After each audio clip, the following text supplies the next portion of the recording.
my name is Dr. Lindsay Henderson. I'm a child and adolescent psychologist and the clinical director at Fort Health. And this is my amazing team of clinical supervisor leaders.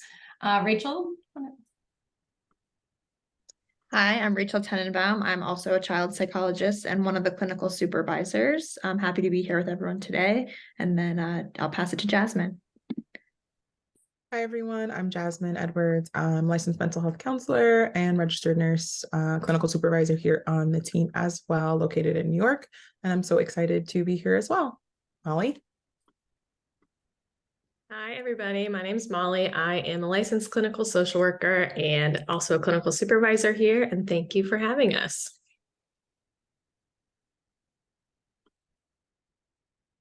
Wonderful. Okay. Let us look at questions that are coming in.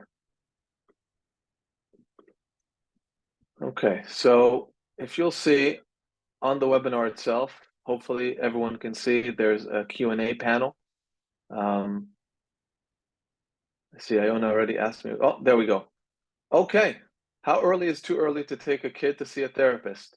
Thank you for the question, anonymous attendee.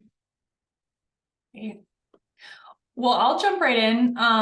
So, you're talking to a bunch of therapists. So of course we're a little skewed in our response or our opinions, but in general, it's never too early to be thinking about how to support your child's emotional health and well-being.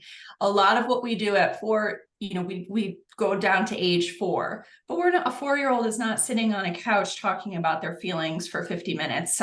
We do a lot of parent work, a lot of parent supports with little kids.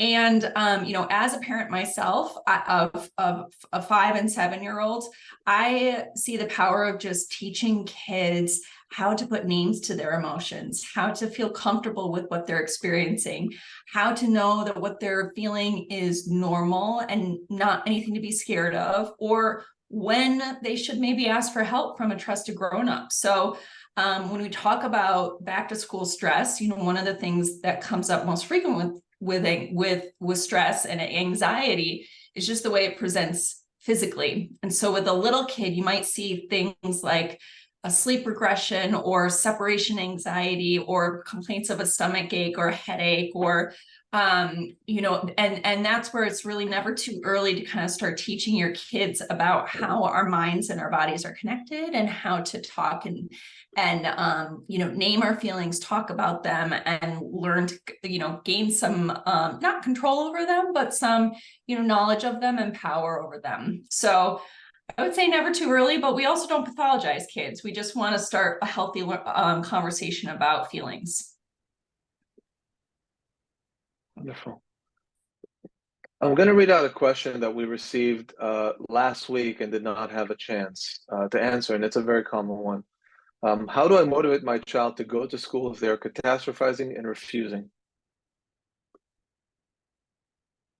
I'll jump in on this. So that's a tricky one. So there's definitely different things that you want to do. So it depends also how long that's been going on. So it depends if we're talking about like school avoidance, school refusal, when we're getting into like a lengthy period of time, like several days, weeks, months, then that's something you would definitely want to work with a mental health professional around helping you set up a plan and get them back into school. But if this is something that is just happening in the mornings, but you're able to get them to school, you really want to prioritize praising their brave behavior, praising all the steps they're making towards going to school, and really paying attention to that and not providing so much attention to the other behaviors, what we call like anxious behaviors. So like a lot of the worries, but you can still validate them. So saying, I know this is hard for you. I understand this is really challenging for you, and I know you can do it. So really focusing on validating and then giving them that praise and encouragement to be able to do that hard thing. Wonderful. I can just add a little bit to Rachel's point. You said catastrophizing. So I think also just trying to gather as much information you can about what your child's specific fears or concerns are. And then to Rachel's point about validating, wanting them not going straight into fix it mode, or you shouldn't do that, or you don't need to worry about that, but really validating that even if the reason doesn't make a ton of sense to you, it's really, really hard for them. And we want to meet them where they are. So how can we take them help them take those small steps towards facing their fears with support from you, and reinforcing that behavior of expressing what's wrong and coming to you for help, so that you can support them in that. Wonderful. Okay, another one from the audience here. How to deal with a kid that is always listening at school, but pretty much never at home? So we I can want jump in on this one too. Oh, sorry, Jasmine. I get this question all the time. I work a lot with parents of younger kids. So the first question I ask is, what's different? I like to ask, what do you think is different about school versus home? Why do you think they are motivated to listen or able to follow directions? What's happening at home that makes it more challenging? And see sometimes how can we mimic the school setting at home? So if the teacher has some sort of behavior modification system, like with a color system, yellow, green, red, or like class dojo, all of those things, how can we do something like that at home where we do maybe yellow, green, red, or we do like points towards something? So being able to use what's already working and implement that at home. And then Jasmine, sorry, you can jump in. Yeah, no problem. And just like piggybacking on that, it's just reinforcing, right? So half the battle is great. They are listening at school, so they can follow directions. So like kudos, it's not necessarily an issue with them following rules. So, following consequences and rules in school. It's just, are you consistent with reinforcing the behavior at home and, using consequences sparingly, but addressing issues when we're seeing them. So you need to make sure you're sticking to a routine every day. And it's always the same line of speech, same kind of validation and reinforcing when you do have to use those consequences sparingly, like making sure they understand why, and trying to just give yourself grace when you get frustrated, because that could be part of it too. Well, yeah, and also like our kids work so hard at school. Sometimes they really do fall apart as soon as they get home because they've been working their little tails off all day at school. And I know I can just speak for my husband when I say that I am not always very pleasant right after work, right? Because I've been holding it together all day. I've been working really hard, and home is my safe place where I can let go. And so finding a balance of giving our kids like space and grace and time to decompress, but also setting limits, boundaries, and expectations, I think is a great balance, as Rachel and Jasmine said. Excellent. Again, I'm choosing other common questions that we received last week. We have here a daughter who's just started middle school. There are a few kids she doesn't get along with in her class this year. How can I help her with that? I do not want her to avoid school in order to avoid them. So I guess a combination of a little bit of avoidance and maybe potentially reading between the lines, a bit of not bullying, but you know what I mean, social struggles.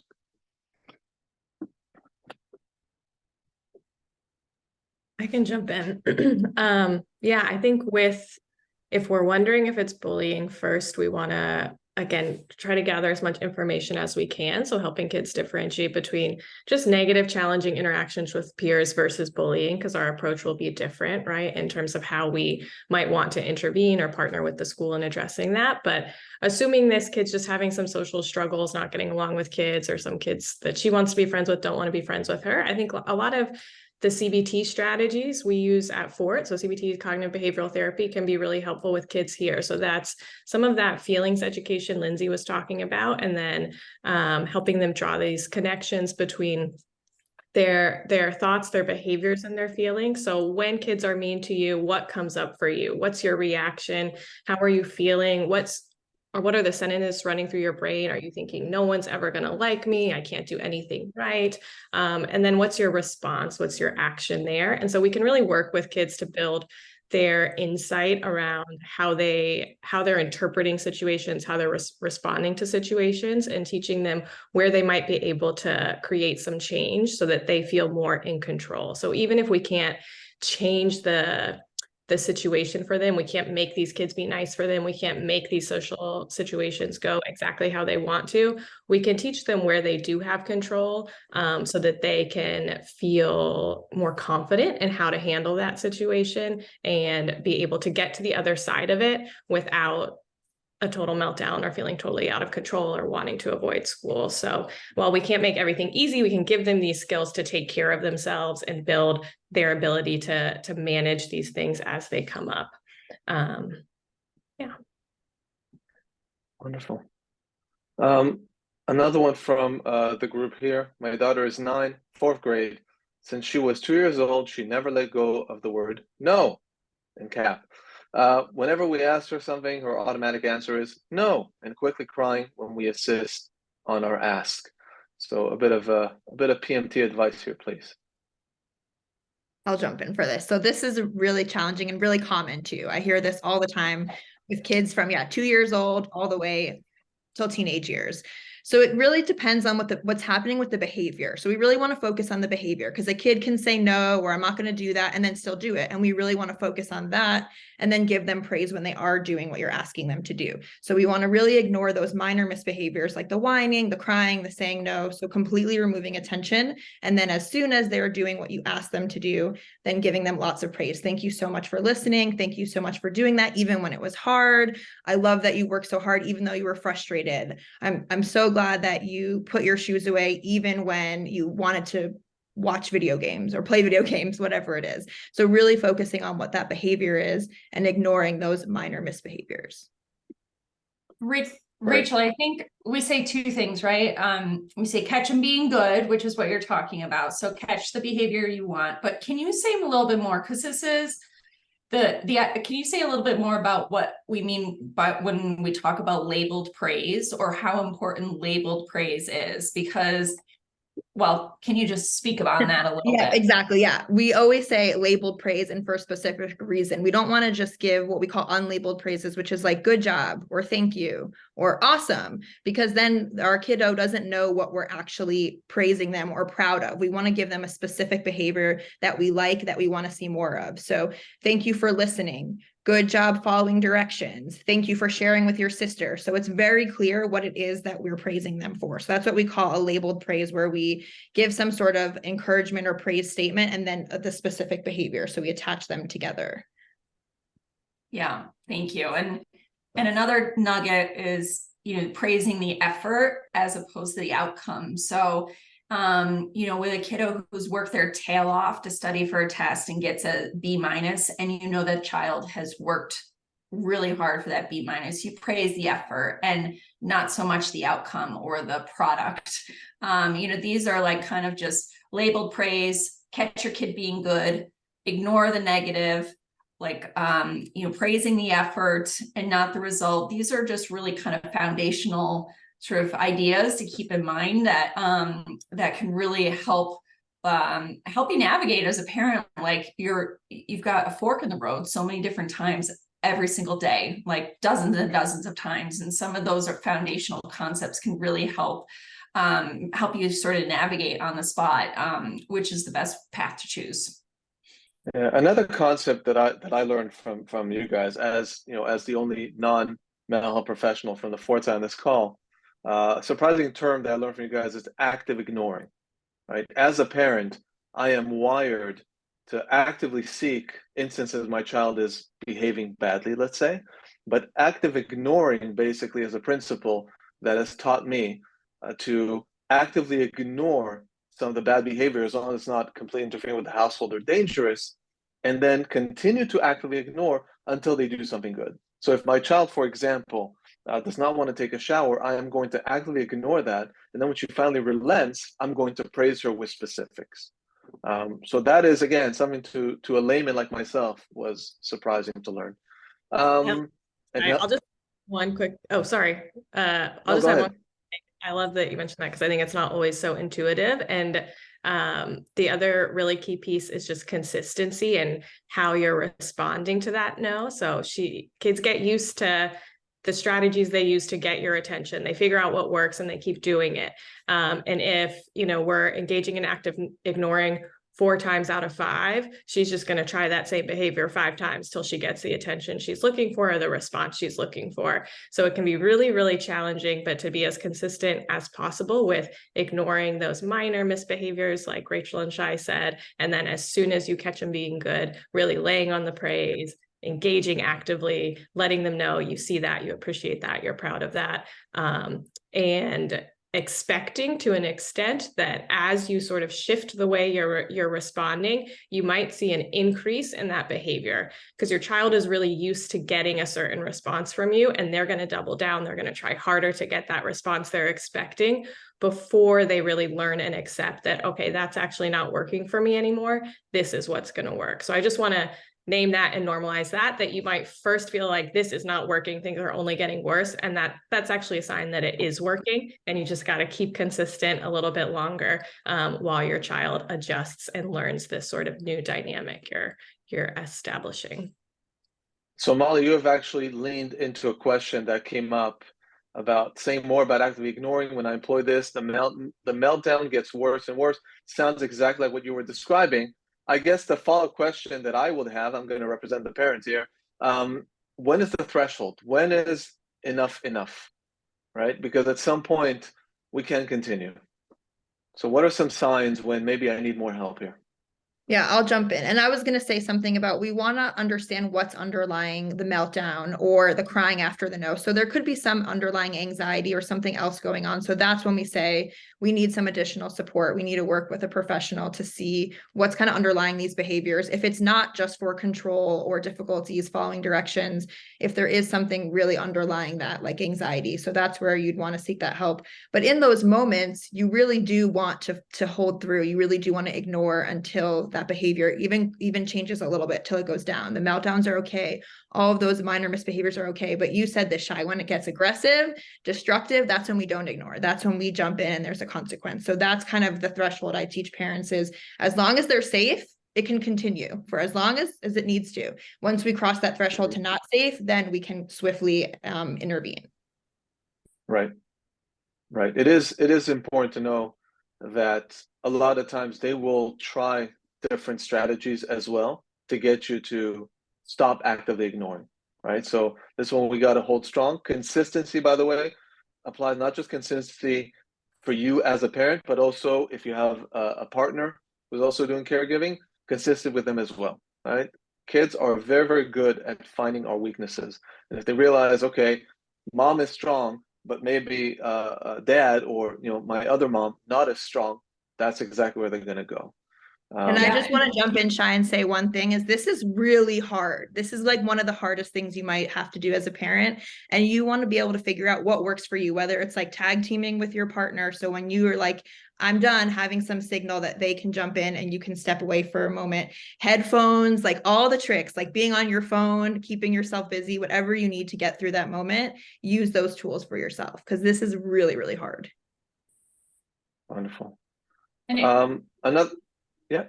No, I was just Anybody gonna have say anything else? you're spot on. And sorry, the garbage truck is really loud if you can hear. But Shai, you're spot on that kids are really good, and when you're in those moments, it's easy to feel frustrated. I'll speak for myself as a parent. It's easy to feel frustrated, even angry. To have big feelings towards your child that are really hard and painful and sometimes shameful to even name out loud, but I'll name them for you: resentful, angry, frustrated, tapped out with your child. And one reframe that I use often is, okay, they're not being manipulative. They're not trying to take advantage of me. They aren't trying to find my weak points in a malicious way. They are doing the best they can to get their needs met. And they are, right? They're getting their needs met. And it's my job as a parent to just help them, teach them how to get their needs met in a better, more positive long-term strategy.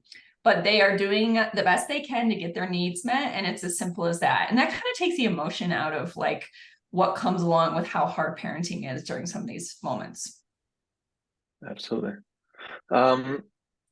Lindsay, I know that you have parenting of your own to attend to in a few minutes. So I want to use your presence to answer a question that came up here, which is a hard one. What suggestions do you have about finding support, therapists, etc., for our children when they are in an area with either limited option or language barriers? So I'm guessing this is, again, knowing this group, I'm guessing maybe a family moved to a different country. What are the options that they have? Yeah. Yes. Thank you. So we hear a lot. So I've been in telehealth leadership for 8 years now, way before COVID and everyone else got on board. And we hear a lot about questions around, does telehealth or does remote care work? And we just want to say that yes, the answer is straight up yes. That we have decades of research that really support that telehealth can be just as effective, if not more, for some populations. Not 100% of everyone is going to function well with telehealth, but it does work. So, it's definitely worth, like, if that's a doubt or a concern of yours, to really, as clinicians, put that aside and give it a try, to connect with someone, more using technology to break down some of the barriers, so the accessibility barriers. Sometimes it's definitely hard, when we talk about geography barriers. So if you're in a different country, licensing laws and the practice of medicine does really limit kind of how you can access non-local providers. But one thing you can always sort of consider, we do at Fort and other organizations as well, is non-clinical services. So if we're going to deliver parent education, parent guidance, parent coaching, that doesn't require a clinical or a medical license. And so it breaks down some of the barriers. And a lot of what we're talking about right now is exactly what guidance and coaching would include, is your child doesn't have to be in the room to really benefit from working with somebody who can teach you the skills to set your own household up for more success and to respond, more effectively towards your child. I know I tend to lead with a lot of my own stories here, but like, as a clinical director of a pediatric, mental health company and a professional myself, I really need like parent coaching for some of my own day-to-day parent, responsibilities. So it's hard, and it really does help. And that kind of coaching or guidance does break down some of the barriers that traditional care has when you are located in or have a language barrier. So I hope that that's helpful. And as a working parent, oh, sorry, Shai. No, just say, can you clarify a little bit about the difference between therapy and coaching in this context?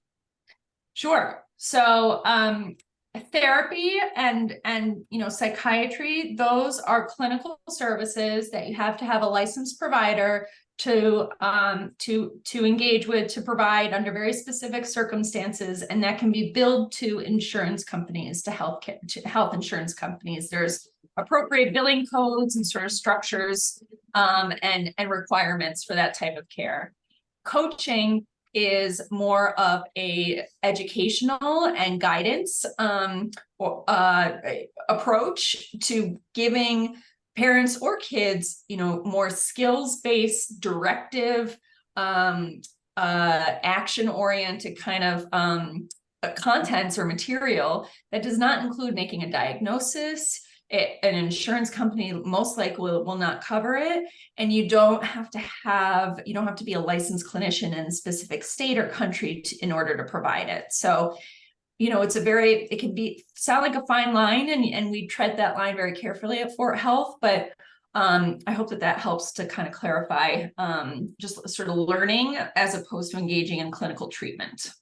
And I just wanted to add one thing, is like, allyship is important too. When we're talking about access and like not being able to find a provider that meets the needs that you want, I always suggest too is like looking for someone who represents or has a skill set that I'm looking for. So I might be looking for a particular therapist that looks a certain way, that is part of my community, but I might not be able to find that based on where I live. The next thing I would look for is allyship. What do they offer? What is in line? And therapy is a relationship. You have to build a rapport. So I say give it at least a month, talk about what your needs are, see if that person can meet your needs, because that is something that, there aren't enough mental health providers. That's why we're here, right? To build and close that gap by creating a telehealth space. But as that grows, it's just like recognizing that it might look a little different than what we need, but language barriers obviously are huge. It is also, we might use some community resources there as well to try to see if there are support groups or if it's a native language kind of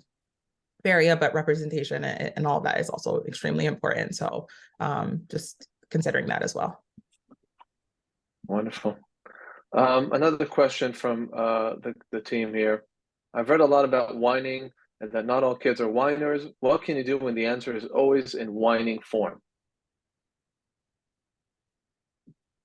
I can jump in here. I think the question is asking about how to respond to whining. I might be interpreting that incorrectly, but this is where you use that active ignoring. So whenever the answer is in a whine, you don't respond, you don't give any attention, you completely remove all of your attention. And then when the response is in like their regular, or sometimes I call it their grown-up voice or their normal voice, whatever that some like language you use that they understand, then I would give them a lot of praise. I love how you use your big voice, your big boy voice, your normal voice, your proud voice, and then answering whatever it is that they asked or they said, and then removing that attention when there is that whining. And that takes a lot of time to like kind of decondition them out of that whining, because they're used to that. They're used to, I whine and then I get a response. So then I'm going to continue doing that, like Lindsay said, to get our needs met. Whereas now we're shifting it a little bit. We're flipping the script where we're not going to get our needs met unless we're using an appropriate voice or appropriate tone of voice that we expect. Okay. Another one here. What can you do when routine at school works, but not at home? When things at home are predictable, some mornings and night routines, but somehow it's always a surprise to our kid and always a fight. So managing routines.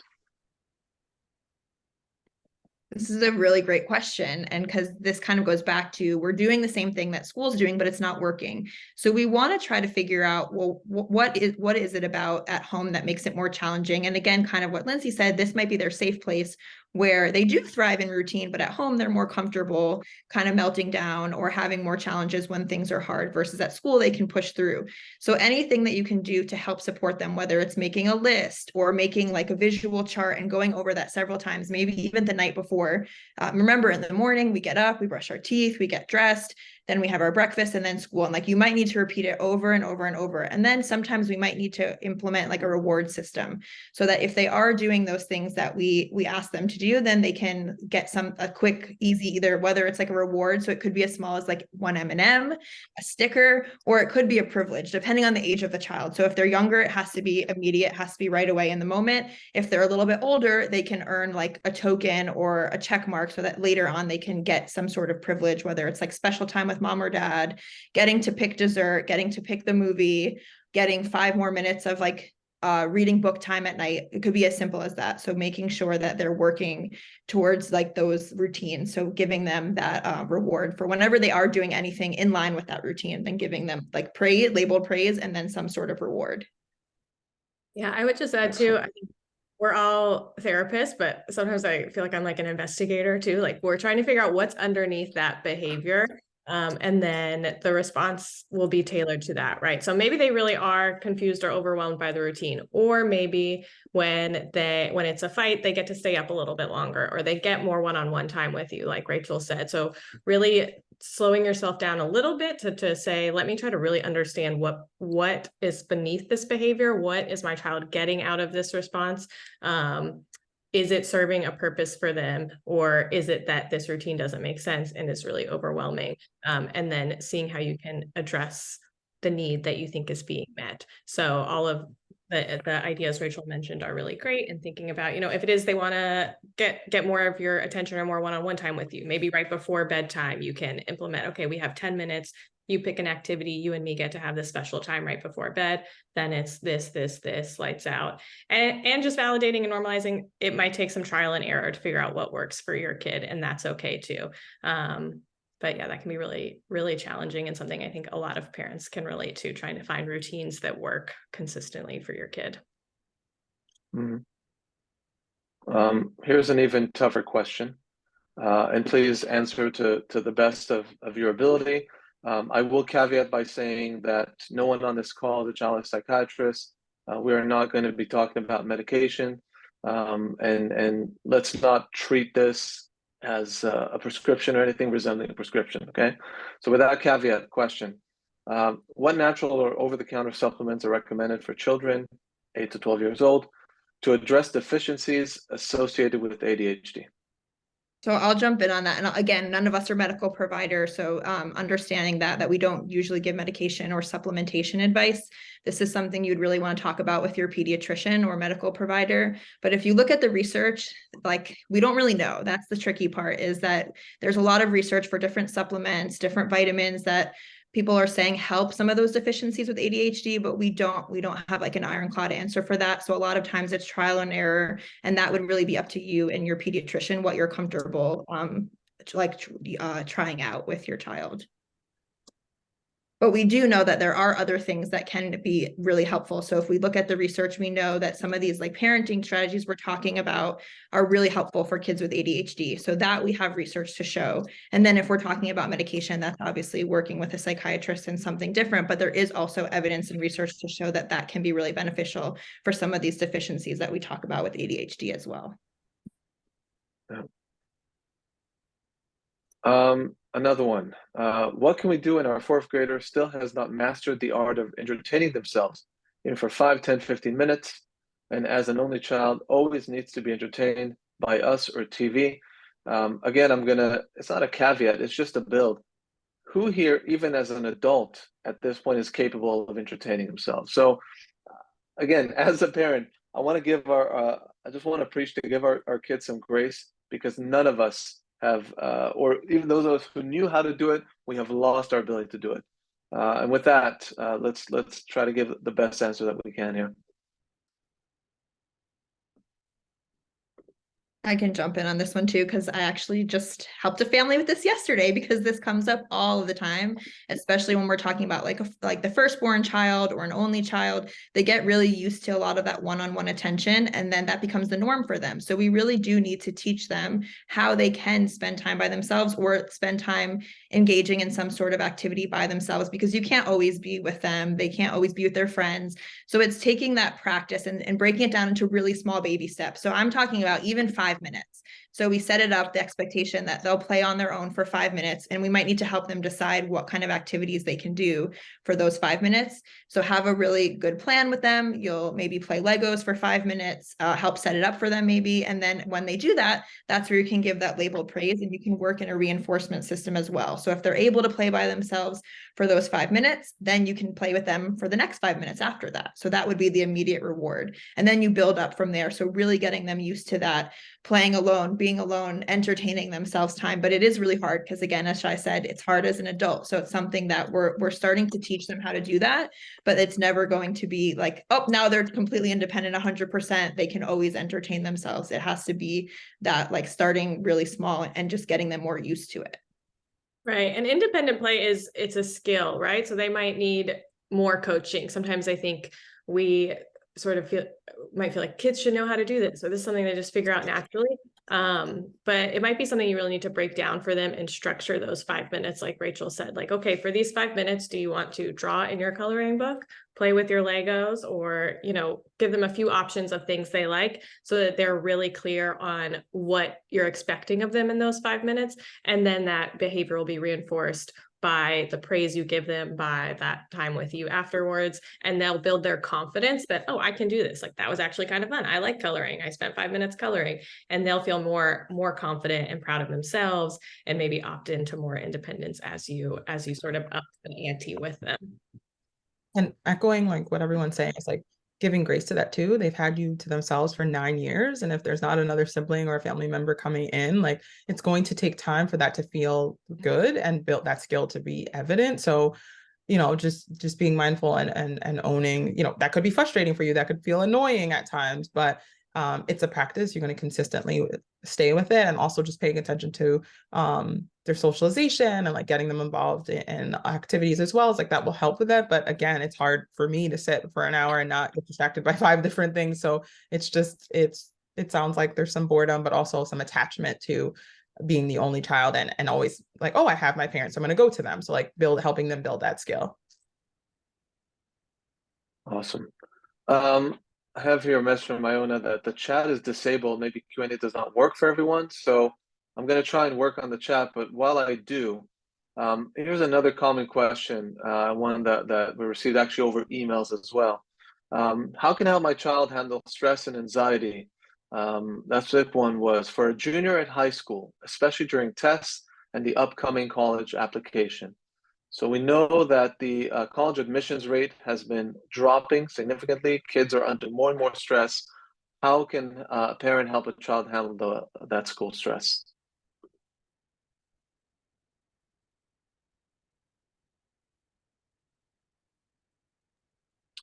I can start us off if you want. Yeah, That's hard. please. I just thinking about it, like thinking back to myself when I was that age, like it gives me anxiety right now just thinking about it. So just owning that one is like it's a scary time. I think 11th grade is the hardest year by far in high school. So just again, I think breaking it down, like what are their goals, right? So if they have these really lofty goals to get into achieving schools, like how do we start preparing, even in 10th grade, just kind of getting an idea around like what are you looking for as far as schools and being patient. Like this is hard, high pressure, high stakes. There are a lot of other kids who are really smart or just it's competitive to get into school in general, and tailoring into the needs of your kid, not to the expectations of what other kids are doing, right? So just understanding that it might look a little different. Maybe we do one application a week, maybe we slow it down. Like it doesn't have to be all or nothing, and it doesn't have to happen all right now. So I think that plus test anxiety, PSATs, SATs, there's so much happening in those last 2 years of high school, like just teaching them to like, as Rachel and Molly and Lindsay were saying a lot before, right? Like you're being so brave. Like this is so hard. I see how hard you're trying. Just really a lot of empathy is what we're teaching when we're working with our parents here and using the unified protocol. It's like showing empathy and giving your kid praise that is measured, right? So we want to say, wow, you completed that application for Columbia. That is amazing. Let's, move on to the next thing. Let's plan something fun for the weekend. It can't be all pressure, high stakes, because that's where perfectionism comes from as well, right? So if we don't give ourselves space from that. And I'll add something Lindsay said earlier is we really want to praise the effort rather than the outcome. So working really hard on the applications, the studying versus the grade. And then sometimes making sure we're not overscheduling, because that could be really challenging for junior seniors if they're in other activities with friends. So really helping them prioritize the things they enjoy as well, because that's important. So things they have to do, and then things that like fill their bucket that they like doing, and being able to balance that and kind of teaching them when we need to say no to something or when maybe get something off our plate so that that doesn't add to the overwhelm.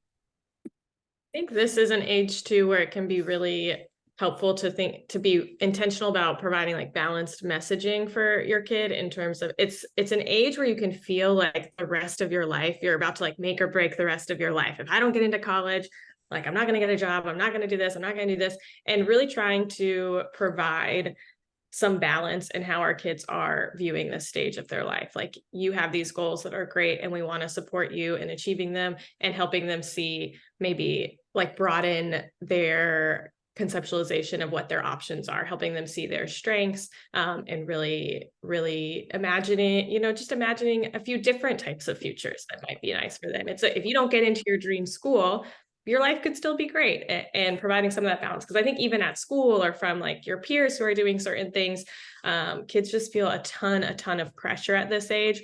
And we want to try to be a little bit of like a pressure valve for them if we can, like let out some of that pressure. And I think as parents, we want the best for our kids too. And that can sometimes come across as, oh my gosh, my parents are going to be so disappointed in me if I don't accomplish X, Y, Z. So it's striking that balance of really supporting them and encouraging them to do these amazing things, and being their safety net, that even if this doesn't go exactly as you want it to, like we're still here, we love you, we're proud of you, you're an amazing kid, regardless of what college you go to, or if you go to college, or whatever path you take.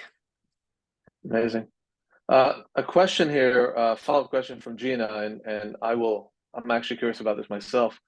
To follow the question about anxiety in high school, teens are starting to branch out and take control of their own time management. What is a way that we can advise teens to manage their time without sounding like we are controlling their schedule?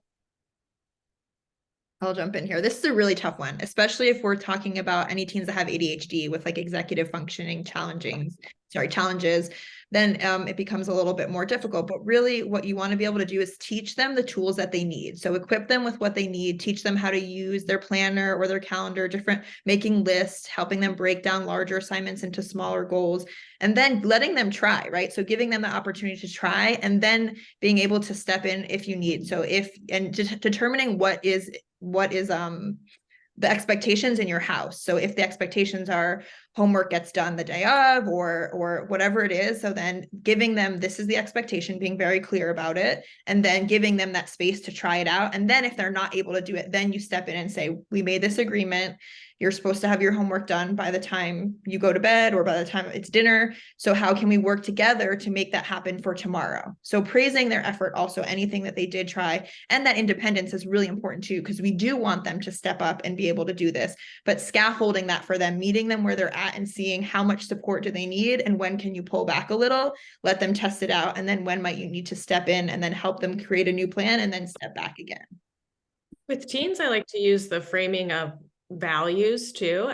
Teenagers are really forming their own identities, thinking about what's important to them, what they value, and think about how you're spending your time aligned or not aligned with your values and like the type of person you want to be and the type of life you want to cultivate.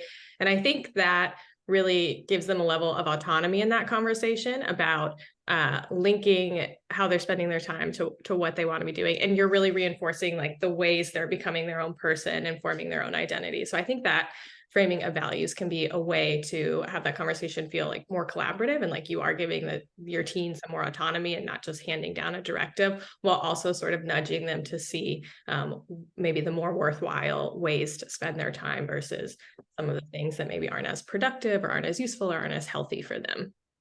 Yeah. And like Molly's saying, like teens are forming their own opinions and style. So like also natural consequences can happen, right? Like if they miss an event that they really wanted because they didn't prioritize time, it is a good time to, like Rachel was saying, like reevaluate. Maybe that didn't work for you. How do we do something differently? And that if we use that kind of language, like, okay, we tried it and it didn't go the way you wanted. How do we try something different? So I'm always talking with my teens about like, okay, like we tried it, you didn't love that, you didn't get the outcome, what can I do to support you and do something different?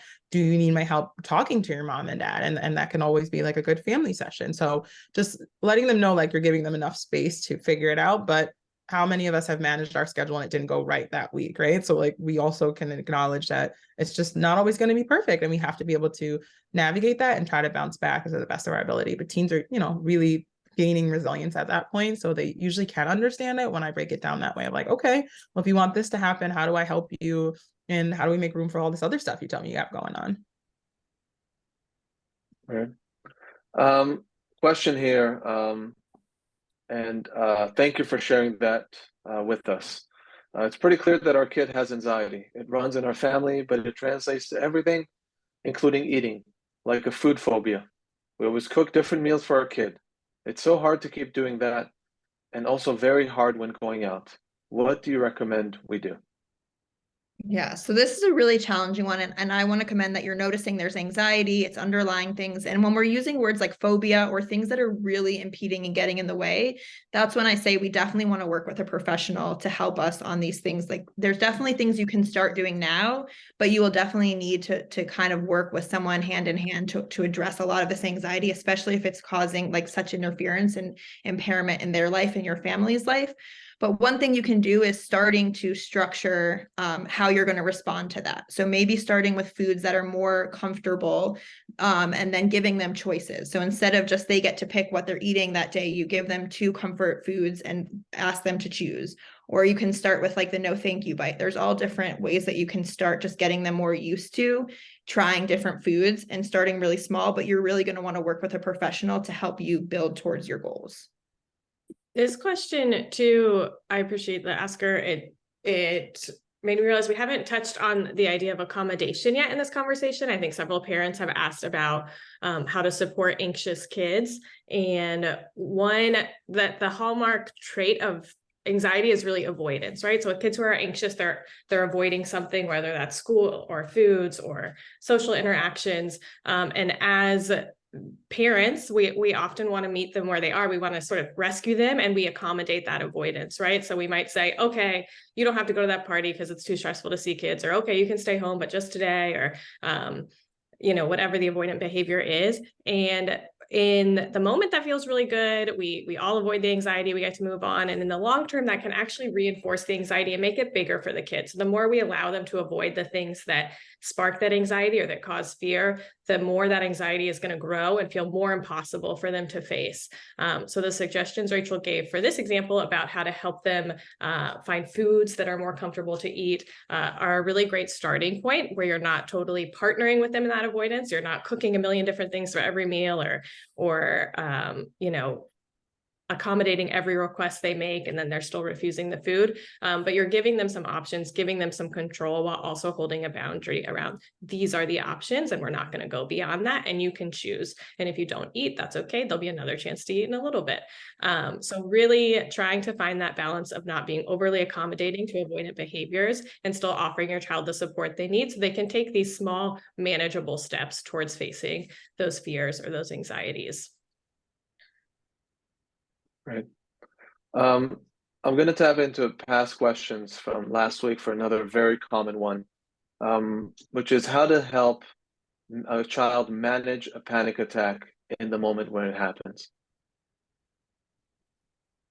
So panic and a lot of the things we're talking about with anxiety is feeling out of control, right? So we're detached from what's happening right now, and we do not feel grounded. That's for children and adults. So what we want to do is like a few quick things is like sensory grounding, right? So feeling our toes in the ground, counting till 10, breathing, recalling the date, the time, like just trying to get back into our body. Because what's happening is we feel so out of control. Our, cortisol is rising, a lot of like sympathetic nervous system things are happening, and we want to back to its dysregulation. So we're trying to regulate our nervous system by sending a signal to say, hey, you're not dying right now. We feel panicked. We might feel that way. Let's take a couple of deep breaths. Let's look at something. So 5 senses, right? So smell, taste, what do you hear, see, or touch right now? And helping them again, like ground and within, it feels unfortunate because panic attacks come on so suddenly, but the actual urgency does not last that long. So if we can sit and do some grounding in that moment, it should move. And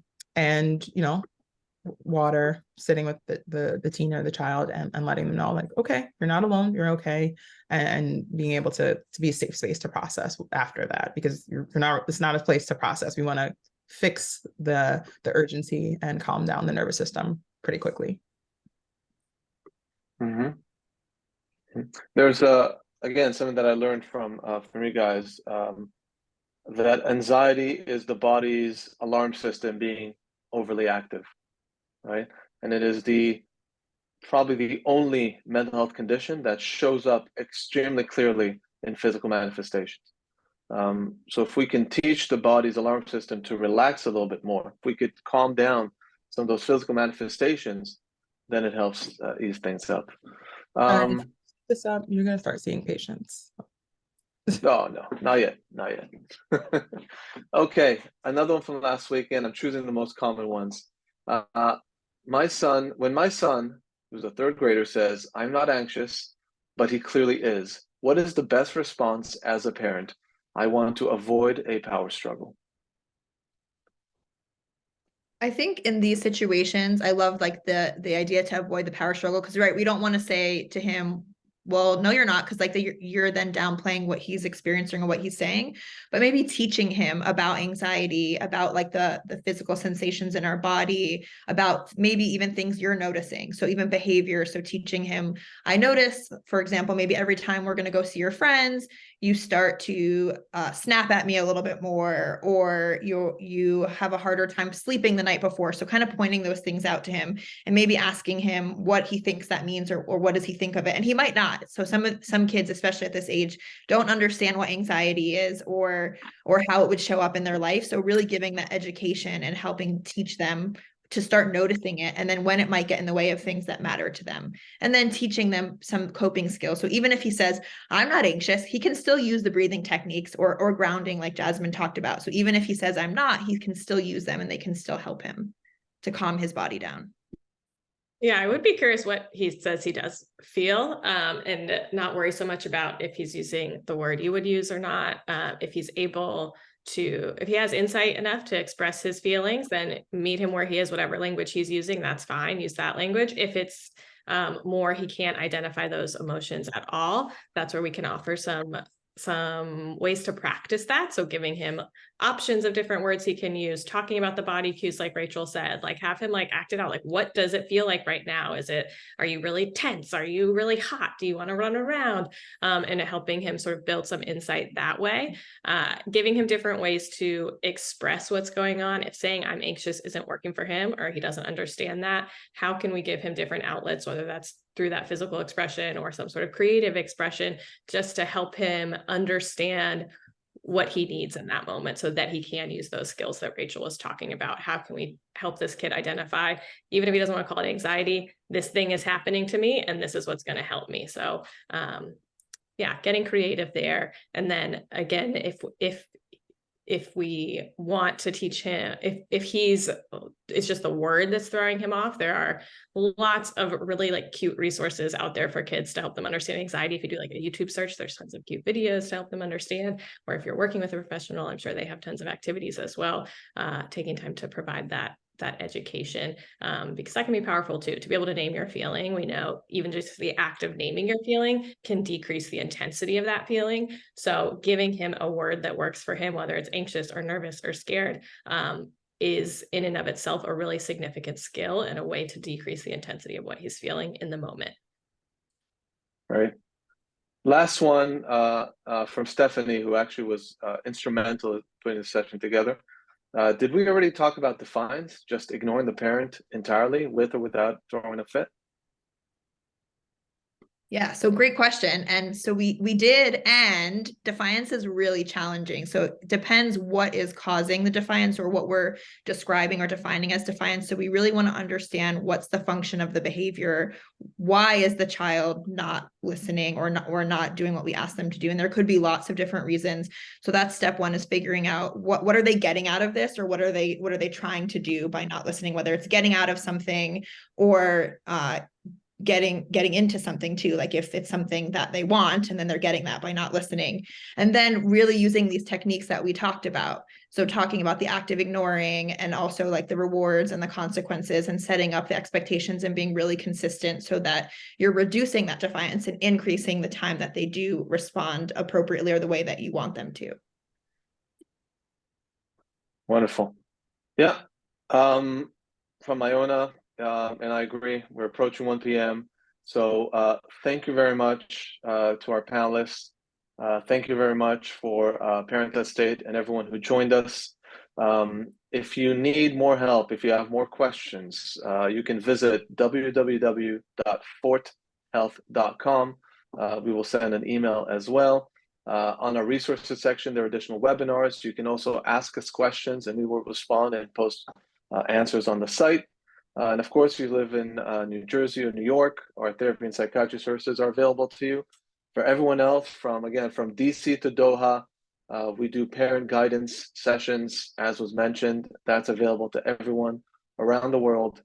And thank you very much again. And yes, we will send the recording with membership. We'll just edit out the banter. Thank you very much and have yourself a great rest of your day. Bye-bye.